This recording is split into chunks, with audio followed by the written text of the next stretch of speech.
اس لیے میرے بھائیوں، یہ دین انتہائی قیمتی چیز ہے. صحیح دین پر عمل کرنے کے لیے صحیح مصدر سے اسے سیکھنا ضروری ہے. ہر کسی سے یہ دین جیسی عظیم نعمت ہم سیکھ نہیں سکتے. ان سے سیکھیں گے جن کے پاس حقیقت میں کتاب و سنت کا علم ہے، ایک لمبی مدت تک اساتذہ کے سامنے بیٹھ کر انہوں نے اس دین کو سیکھا ہے اور پھر لوگوں کو دین سکھا رہے ہیں. یہ پہلی شرط ہے.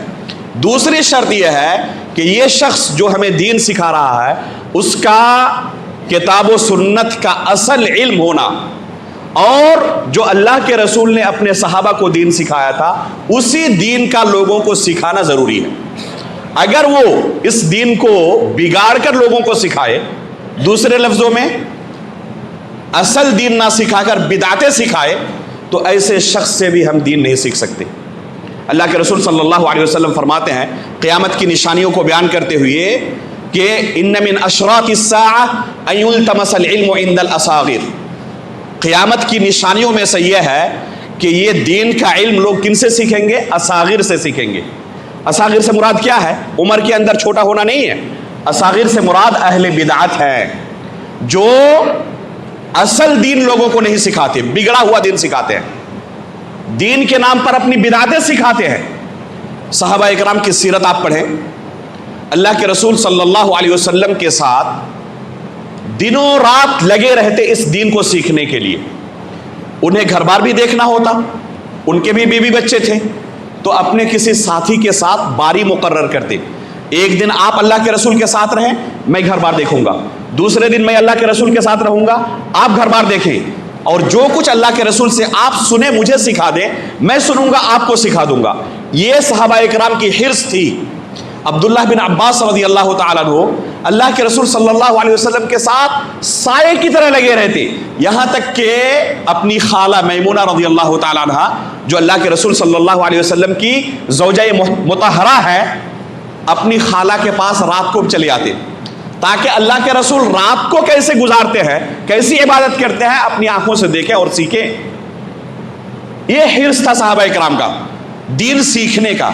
اللہ کے رسول صلی اللہ علیہ وسلم کی جب وفات ہو گئی، عبداللہ بن عباس رضی اللہ تعالیٰ عنہ نے اپنے ساتھیوں سے کہا کہ ابھی بھی اس امت میں کبار علماء موجود ہیں.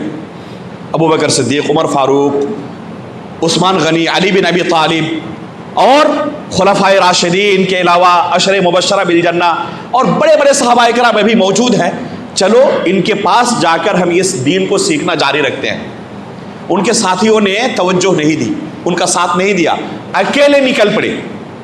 حافظ ذہبی رحمہ اللہ نے بیان کیا ہے کہ مدینے کی تپتی گرمی میں، جو لوگ مدینہ گئے وہ جانتے ہیں کہ کیسی گرمی پڑتی ہے وہاں پہ. دوپہر کے وقت جھلسا دینے والی گرمی میں صحابہ اکرام کے چوکھٹ پر جا کر بیٹھ جاتے، گرد و غبار سے پورا جسم بھر جاتا. اور یہ صحابہ اکرام جب قیلولہ کر کے اپنے گھر سے باہر نکلتے تب دیکھتے کہ عبداللہ بن عباس رضی اللہ تعالیٰ عنہ چوکھٹ پر بیٹھے ہوئے ہیں، پورا جسم گرد و غبار سے بھرا ہوا ہے. تعجب کے ساتھ کہتے کہ اللہ کے رسول صلی اللہ علیہ وسلم کے چچا زاد بھائی ہمارے چوکھٹ پر، آپ کو کیا ضرورت تھی آنے کی؟ آپ صرف اشارہ کرتے ہم آپ کے پاس پہنچ جاتے. صحابہ اکرام شرف محسوس کرتے کہ آل بیت کی ہم کچھ خدمت کر سکیں. عبداللہ بن عباس اللہ کے رسول کے خاندان سے تعلق رکھتے ہیں، تو کہتے آپ کو آنے کی ضرورت نہیں تھی، ہم آپ کے پاس چلے آتے. عبداللہ بن عباس رضی اللہ تعالیٰ عنہ کیا کہتے کہ میں طالب علم ہوں، مجھے سیکھنا ہے دین، اور طالب کو استاد کے پاس آنا پڑتا ہے. اس طریقے سے انہوں نے دین کو سیکھا. وہی عبداللہ بن عباس رضی اللہ تعالیٰ عنہ جو صحابہ اکرام کے چوکھٹ پر جا کر اپنے جسم کو اس طرح جھلسا دیتے تھے. جب فتنوں کا دور شروع ہوا اور اس امت کے اندر ایسے بدعتی حضرات پیدا ہو گئے جنہوں نے اصل دین نہیں ڈپلیکیٹ دین لوگوں کو سکھانا شروع کیا، جس کے بارے میں اللہ کے رسول سے یہی صحابہ اکرام سینکڑوں بار سن چکے تھے، ان کل محدثۃ بدعہ وکل بدعۃ ضلالہ وکل ضلالۃ فی النار، کہ بدعتوں سے اپنے دین کی حفاظت کرنا. بار بار اللہ کے رسول انہیں تنبیہ کرتے تھے کہ بدعتوں سے اپنے دین کی حفاظت کرنا. یہ صحابہ اکرام اللہ کے رسول سے ورجنل دین سیکھے ہوئے تھے، ان کے پاس کوئی ڈپلیکیٹ دین نہیں تھا.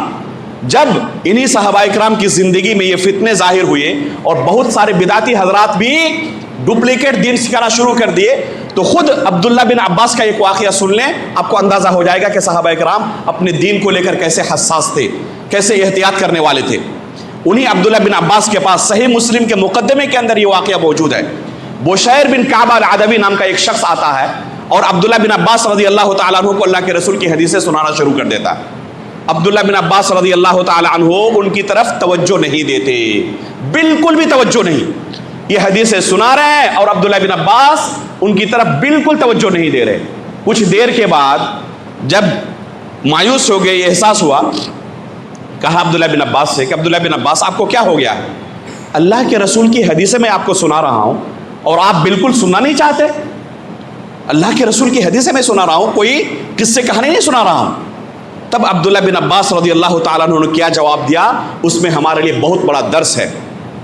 فرماتے ہیں کہ اگر سبب جاننا چاہتے ہیں تو سنیں، کیوں میں آپ کے ساتھ ایسا کر رہا ہوں؟ سبب جاننا چاہتے ہیں تو سنیں ہم سے کیا سبب ہے۔ ہماری زندگی کے اندر ہی ایک دور ایسا تھا کہ صرف ہمارے کانوں میں قال رسول اللہ کا لفظ ٹکراتا تھا، ہماری آنکھیں اٹھ جاتی، کس کے پاس اللہ کے رسول کی حدیث ہے، ہم جا کے تلاشتے اس شخص کو، ابتدرت الیہ ابصارنا واصغینا الیہ بآذاننا، اور اس کے پاس جا کر اپنے کان لگا دیتے کہ اللہ کے رسول کی حدیث آپ کے پاس ہے، ذرا سنائیں ہمیں بھی، ہم حریص ہیں اللہ کے رسول کی حدیث سننے کے لیے۔ یہ ہماری حالت تھی ہماری زندگی کے اندر۔